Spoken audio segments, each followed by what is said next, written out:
ठीक है, आज का जो हमारा टॉपिक है installation and connection of HPSV lamp. HPSV lamp आप लोग ने देखा है? नहीं देखा है? चलिए हम बता दे रहे हैं।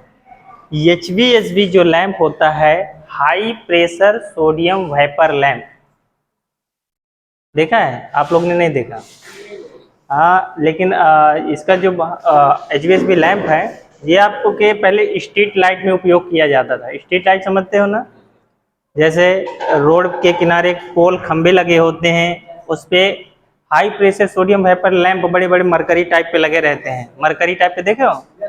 जब वो स्टार्टिंग में जलते हैं तो थोड़ा पिंक कलर के गुलाबी कलर की रोशनी निकलती है, फिर जब काफ़ी टाइम तक लगा रहता है तो फिर उसमें सूर्य की प्रकाश जैसे पीली रोशनी निकलती है। काफ़ी टाइम में वो पूरी रोशनी से प्रकाशित होता है। उसी को हम बोलते हैं high pressure sodium vapour lamp. देखा है? नहीं देखा है? तो चलिए आज उसी को हम देखने वाले हैं। देखे हो? ज़्यादा इंडस्ट्रियल एरिया में ज़्यादातर इस्तेमाल करते हैं, जहाँ कंस्ट्रक्शन साइट है, जहाँ बिल्डिंग वगैरह बनती हैं, कंस्ट्रक्शन साइट में काम चलता है, तो वहाँ रोशनी के लिए ज़्यादा रोशनी चाहिए, तो वहाँ ये high pressure sodium vapour lamp का प्रयोग करते हैं। ठीक है, जिससे ज़्यादा भारी मात्रा में रोशनी निकलती है। ठीक है,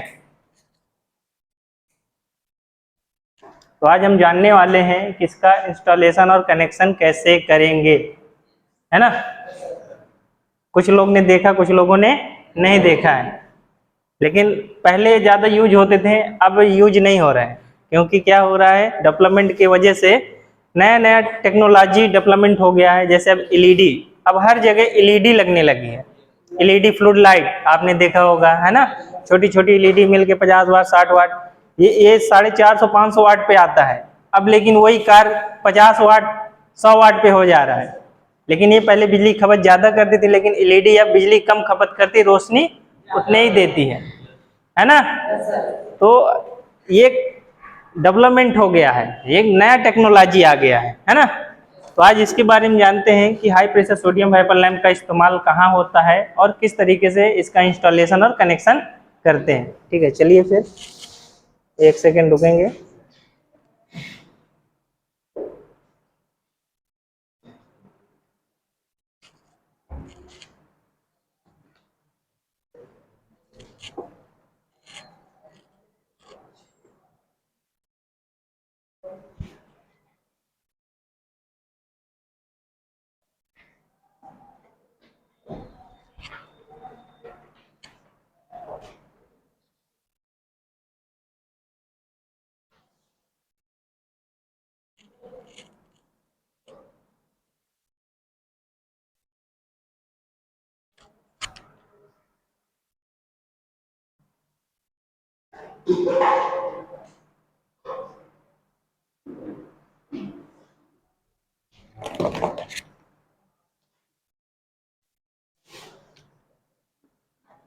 देखा ना,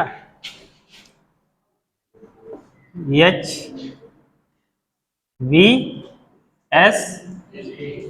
हाई नहीं, HP होगा, है ना? HPSV, इसका फुल फॉर्म क्या है?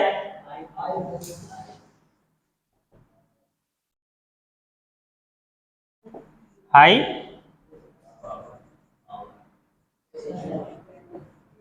Pressure sodium vapour lamp. ठीक है, HPSVL high pressure sodium vapour lamp. ठीक है, ये आपका आ गया ना HPSV लैंप की स्थापना और कनेक्शन। तो H से क्या हुआ? हाई, खूब तेज ये जलता है। हाई प्रेशर, काफी तेज जलता है, काफी इसमें प्रेशर होता है, ज्यादा वाट का होता है, 450 500 वाट में आता है। ठीक है, H से क्या हुआ? हाई। P से क्या हुआ? प्रेशर। S से क्या हुआ? सोडियम, क्योंकि इसमें सोडियम के दाने भरे होते हैं। जब ये गर्म होता है तो सोडियम के दाने मॉइस्चर के रूप में पिघल के फैल जाते हैं, जिससे काफी भारी मात्रा में रोशनी प्रकाशित होता है। वेपर लैंप, ठीक है, वेपर गैस भरा होता है, ठीक है, इसमें एल यानी lamp, high pressure sodium vapour lamp. चलिए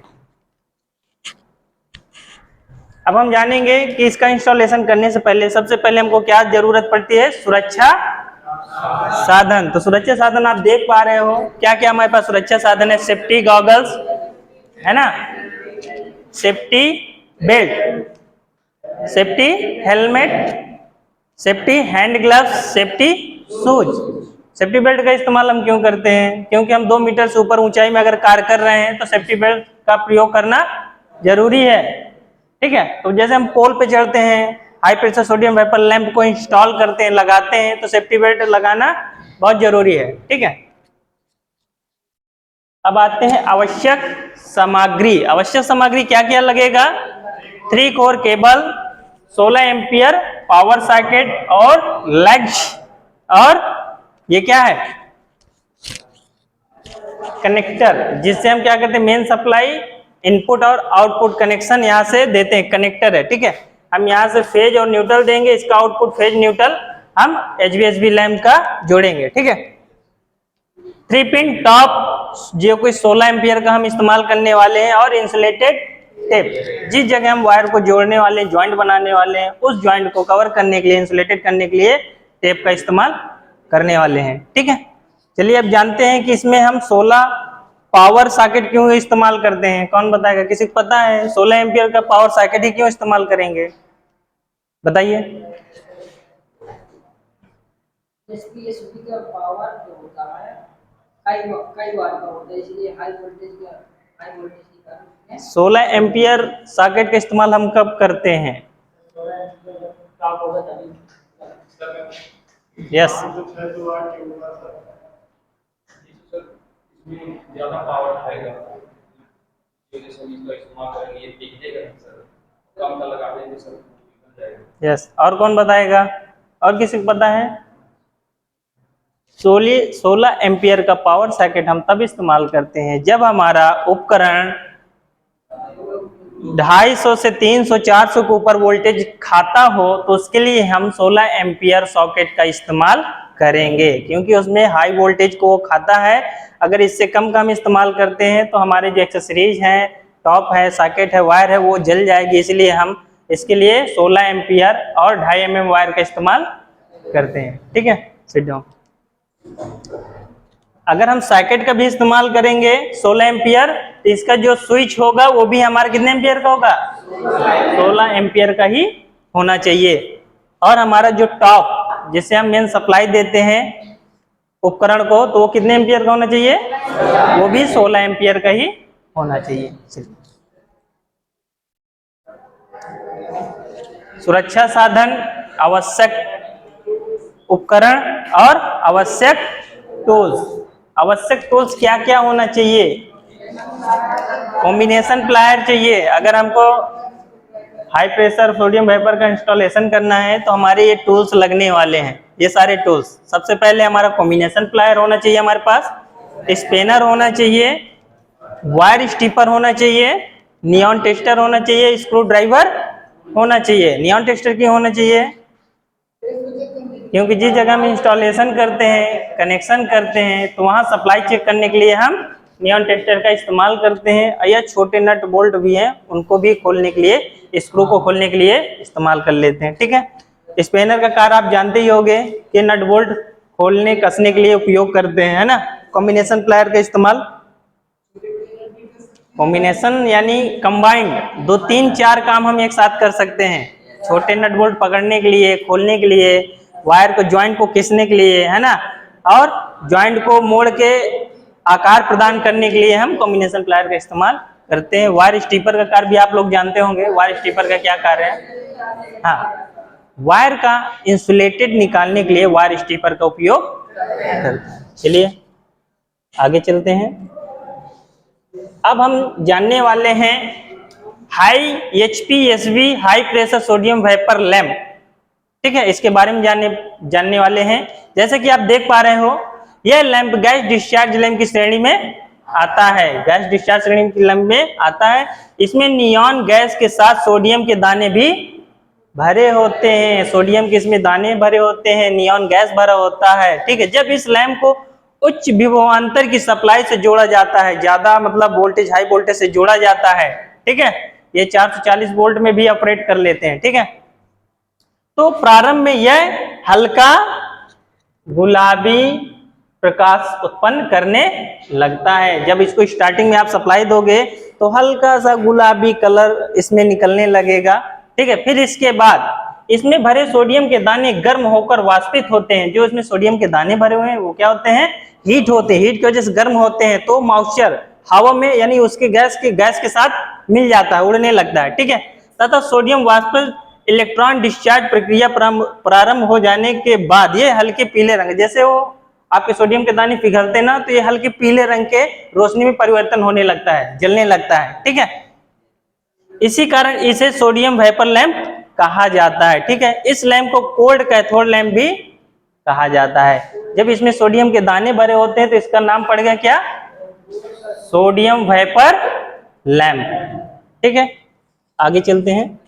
ये है, आपने देखा होगा फिगर पे, पहले इस टाइप के आपके पोल पे खंबे पे लगे देखने को मिलते थे, अब शायद नहीं मिल रहे हैं, नहीं मिल रहे हैं ना। अब इसके जगह क्या उपयोग करने लगे हैं, एलईडी का। ये आपका सोडियम वेपर लैंप है, ये आपका मरकरी है, आपने देखा है ना, ठीक है। तो ये दोनों चीज पहले लगे मिलते थे लेकिन अब नहीं मिल पा रहे हैं। अब क्या देखने को मिलते हैं हमको, एलईडी फ्लूड लाइट। ये 450-500 वाट खाता है, एलईडी हमारा 50 वाट में काम हो जा रहा है ना। तो सस्ता भी है और अच्छा भी है, ठीक है। चलिए आगे बढ़ते हैं। अब बात करते हैं इंस्टॉलेशन की, कैसे इसको लगाते हैं। तो सबसे पहले लैंप की स्थापना के लिए सही जगह का चयन करें। अगर आप लैंप दीवार पे लगा रहे हैं या पोल पे लगा रहे हैं तो जिस जगह आप लगा रहे हैं उस स्थान का क्या करेंगे, सही तरीके से चयन करेंगे कि हमको इस जगह इसको इंस्टॉल करना है, लगाना है, ठीक है। फिर क्या करेंगे, स्टैंड को फिट करने के लिए स्पिरिट लेवल का उपयोग करें। स्पिरिट लेवल क्या है, लेवल साइज को मतलब लेवल यानी कि उसको बराबर करने के लिए। मान लीजिए आप ये स्टैंड लगा रहे हैं तो इसका लेवल हमारा क्या होना चाहिए, सीधा होना चाहिए, बराबर होना चाहिए, टेढ़ा ना होना चाहिए। तो किसी भी एक्सेसरीज को सीधे दिशा में बैठाने के लिए स्पिरिट लेवल का प्रयोग करते हैं कि वो सीधा और सही दिशा की ओर लगे, ठीक है। चयन किए गए स्थान पर ड्रिल मशीन की सहायता से छेद करें। हमने स्टैंड लगाया है, स्टैंड पे मार्किंग किया है, अब मार्किंग की गई जगह में क्या करेंगे, इलेक्ट्रिकल ड्रिल मशीन से छेद करेंगे। स्टैंड को आयरन नेल्स का उपयोग करते हुए उसे अच्छी तरीके से दीवार पर बैठा दें। आयरन नेल्स समझ गए, नहीं, जीआई क्लिप आती है, जीआई क्लिप देखे हो, लोहे की क्लिप आती है, जैसे आप लोहे का साइडल देखते हो पीवीसी का, इसमें एक जीआई क्लिप आती है जो ऐसे लगाओ, दोनों तरफ से स्क्रू से टाइट कर दो, उसे आयरन बोलते हैं, लोहे का, ठीक है। तो देखो अभी पहले हम इस जो स्टैंड को लगा रहे हैं तो इसका क्या नाप रहे हैं स्पिरिट लेवल से, इसकी लेवल, इसकी दिशा कि वो सही दिशा में बैठा है कि नहीं, सीधा है कि नहीं, टेढ़ा तो नहीं है। तो स्पिरिट लेवल से इसकी लेवल। एसवी लैम्प का वायरिंग सर्किट डायग्राम, ठीक है। तो इस पे कैसा कनेक्शन किया गया है ये हम देखने वाले हैं, ठीक है। इसमें पैरेलल कनेक्शन किया गया है, ठीक है। पैरेलल कनेक्शन देखते हैं। इस जगह आप देख रहे हैं कैपेसिटर, ये कैपेसिटर का क्या है, एरो है, हम इससे पहचानते कि यहाँ कैपेसिटर लगाया जाता है। तो यहाँ हम देखते हैं ये आपका फेज पॉइंट है, ये आपका न्यूट्रल पॉइंट है, इसको हम क्या बोलते हैं, इग्नेटर, क्या बोलते हैं, इग्नेटर। ये हमारा क्या है, ट्रांसफार्मर। इग्नेटर का आप जानते हैं ना, जैसे पहले आपने देखा है ट्यूबलाइट में स्टार्टर होता है, वैसे इसमें इग्नाइटर होता है। ये क्या है, करंट को बूस्ट करता है और बूस्ट करके हाई प्रेशर से झटका मारता है, जिससे क्या होता है, सोडियम वेपर लैंप स्टार्ट हो जाता है, ठीक है। तो ये वही काम करता है, ठीक है। तो अभी हम देखते हैं इसका कनेक्शन डायग्राम। जो हमारा कैपेसिटर लगा है वो पैरेलल कनेक्शन पे लगा है, यानी कि एक फेज में उसका एक टर्मिनल लगा है, दूसरा टर्मिनल न्यूट्रल में लगा हुआ है। ये फेज टर्मिनल हो गया आपका, ठीक है, ध्यान देना। ये आपका क्या हो गया, न्यूट्रल टर्मिनल, ठीक है। तो हमारा जो कैपेसिटर लगा है वो पैरेलल कनेक्शन पे लगा है, एक फेज पे टर्मिनल और दूसरा न्यूट्रल पे, ठीक है। अब हम देखते हैं यहाँ कुछ टाइप के वोल्टेज लिखा होता है, ठीक है। यहाँ लिखा होता है 200 वोल्ट, 220 वोल्ट, ठीक है। तो कुछ इस टाइप के आपको देखने को मिलता है। तो हम क्या करते हैं, जो हमारा 200 वाट है वो हमको क्या करते हैं, फेज और इग्नाइटर के एक पॉइंट को 200 वाट पे जोड़ देते हैं, और दूसरा टर्मिनल 220 वाट है तो उसको हम क्या करते हैं, इग्नाइटर के बीच वाले टर्मिनल से कनेक्ट कर देते हैं। और जो 440 वोल्ट का है वो हम सीधे लैंप से कनेक्ट कर देते हैं। लैंप का जो दूसरा टर्मिनल है उसे हम क्या करते हैं, इग्नाइटर के तीसरे टर्मिनल से जोड़ के हम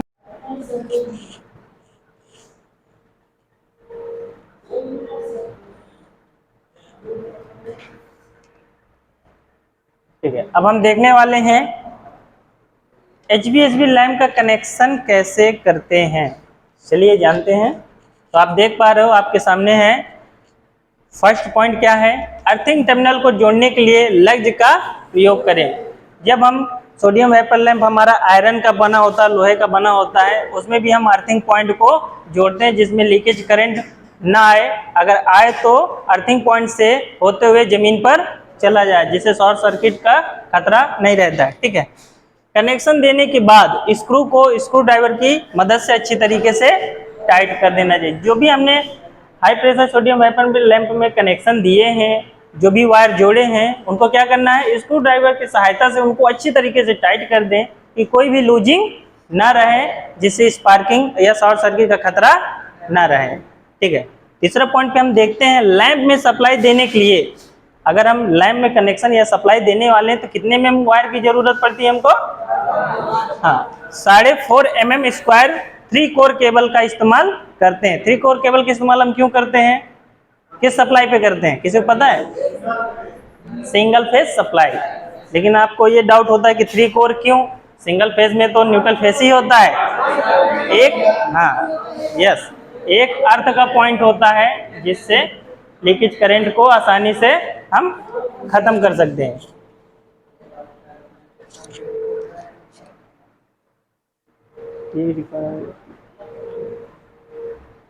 ये क्या आ गया,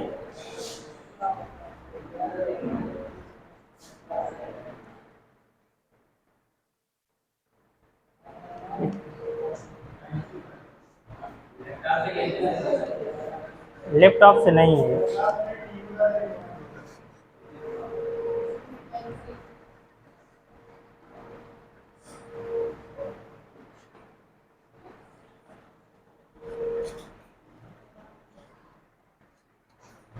ठीक है, इतना हम काम करने के बाद, कनेक्शन करने के बाद हम क्या करेंगे, जो लैंप की सप्लाई वायर है उसको क्या करने वाले हैं, सबसे पहले कनेक्शन देने के बाद लैंप कवर को अच्छी तरीके से लैंप बॉक्स पे लगा दें। जो आपने लैंप लगाया उसका कवर हम निकालते हैं लैंप लगाने के लिए, तो उस कवर को क्या करेंगे, लैंप में अच्छी तरीके से बिठा देंगे और उसको चारों तरफ से लॉक को लगा देंगे, ठीक है। फिर हम क्या करेंगे, लैंप के केबल को सैडल लगाते हुए मुख्य सप्लाई तक ले जाएंगे। हमने इससे पहले बताया था, जो भी हमने लैंप इंस्टॉलेशन किए हैं उसकी जो मेन सप्लाई है, वायर है, उसको सैडल के मदद से ड्रेसिंग करते हुए डिस्ट्रीब्यूशन बॉक्स तक ले जाना है, ठीक है। तो अभी आप देख पा रहे हो इस फिगर पे, जो हमने मेन सप्लाई है हमारा HVAC लैंप का, सैडल के मदद से दीवार पर डिस्ट्रीब्यूशन बोर्ड तक ले जाने वाले हैं सप्लाई के लिए, ठीक है। तो जब हम डिस्ट्रीब्यूशन बॉक्स तक ले जाते हैं तो हम क्या करते हैं, इसमें 3 पिन टॉप लगाते हैं। कितने एम्पियर का, 16 एम्पियर का, क्योंकि जो हमारा ये high pressure sodium vapour lamp है 450-500 वाट पे आता है, जो ज्यादा वोल्टेज को खाता है। इसको हम जो भी इसमें एक्सेसरीज लगाएंगे वो सारे 16 एम्पियर के होंगे, ठीक है। फिर हम 3 पिन टॉप लगाने के बाद इसको मुख्य सप्लाई से जोड़ देते हैं। मुख्य सप्लाई किसमें, 3 पिन सॉकेट 16 एम्पियर के सॉकेट पे टॉप को बिठा देते हैं और स्विच को ऑन कर देते हैं। ये हमारा HVAC lamp installation with connection complete हो गया, ठीक है। अब जानते हैं कि क्या क्या सावधानियां रखनी चाहिए। अब हम देखने वाले हैं कि अगर इसका इंस्टॉलेशन करते हैं, लगाते हैं, कनेक्शन करते हैं, तो हमको कुछ सावधानियां भी देखनी पड़ेगी, बरतनी पड़ेगी। सबसे पहले वायर का इंसुलेटेड आवश्यकता अनुसार ही निकालें, है ना। और वायर स्ट्रिपर का उपयोग सावधानी पूर्वक करें। समझ में आए? वायर का जो हम इंसुलेटेड निकालेंगे वो आवश्यकता अनुसार ही निकालें। अगर हमको थोड़ा ही कंडक्टर की ज़रूरत है तो वायर स्ट्रिपर के मदद से थोड़ा ही वायर का इंसुलेटेड निकालें। ठीक है। इसका बाद वायर स्ट्रिपर को जो हम प्रयोग करते हैं सावधानी पूर्वक करें। अगर हम ज़्यादा प्रेशर से वायर का इंसुलेटेड निकालते हैं तो वायर के कंडक्टर डैमेज हो जाएंगे, जिससे मेन सप्लाई जाने पे रुकावट पैदा होगी, है ना। अगर कंडक्टर ज़्यादा मात्रा में कट जाते हैं तो जब उसमें सप्लाई जाएगी तो लोड नहीं ले पाएगा और वहाँ से करंट डिस्कनेक्ट हो जाएगा, शॉर्ट हो जाएगा। ठीक है, चलिए आगे चलते हैं। कनेक्शन देते समय जितनी चाहिए उतनी ही वायर का उपयोग करें। जब भी हम कोई कनेक्शन दे रहे हैं तो हमको जितनी वायर की ज़रूरत है उतनी ही वायर का हम प्रयोग करें। अगर ज़्यादा मात्रा में हम वायर का प्रयोग करते हैं तो वायर की जो ड्रेसिंग है, जो उसकी फिनिशिंग है, वो सही नहीं दिखेगी। हो सकता है कि वो वायर दूसरे वायर के संपर्क पे आके शॉर्ट सर्किट भी हो जाए। तो हम आवश्यकता अनुसार वायर का ही इस्तेमाल करेंगे। ठीक है। कार्य करते समय हैंड ग्लव, सेफ्टी शूज तथा सेफ्टी गॉगल्स आदि का उपयोग करेंगे। कार्य के दौरान हम सेफ्टी यानी पीपीई का प्रयोग करेंगे। पीपीई का मतलब क्या हुआ? पर्सनल प्रोटेक्टिव इक्विपमेंट, स्वयं सुरक्षा साधन का उपयोग करके ही कार्य को करना है। ठीक है, फिर आगे बढ़ते हैं। ड्रिल मशीन का उपयोग सावधानी पूर्वक करें। अगर आप कहीं भी कार्य कर रहे हैं, किसी स्थान पे या वर्कशॉप पे या किसी फील्ड पे, तो हम क्या करेंगे, जिस जगह हम ड्रिल मशीन का उपयोग करते हैं तो कार्य के दौरान ना तो हम बात करेंगे, ना हम इधर उधर देखेंगे, और सावधानी पूर्वक अच्छे तरीके से पकड़कर ड्रिल मशीन का उपयोग करेंगे और छेद करेंगे। ठीक है। लैंप सप्लाई के लिए 16 एम्पियर पावर पॉइंट का उपयोग करें। हमने अभी इससे पहले बताया था, अगर आप मेन सप्लाई से उसको जोड़ते हैं तो जो जहां आप जोड़ रहे हैं तो आपका सॉकेट कितने एम्पियर का होना चाहिए? 16 एम्पियर का होना चाहिए। स्विच भी 16 एम्पियर का होना चाहिए, तभी आप सप्लाई को दें। ठीक है, यहाँ तक क्लियर हो गया सब?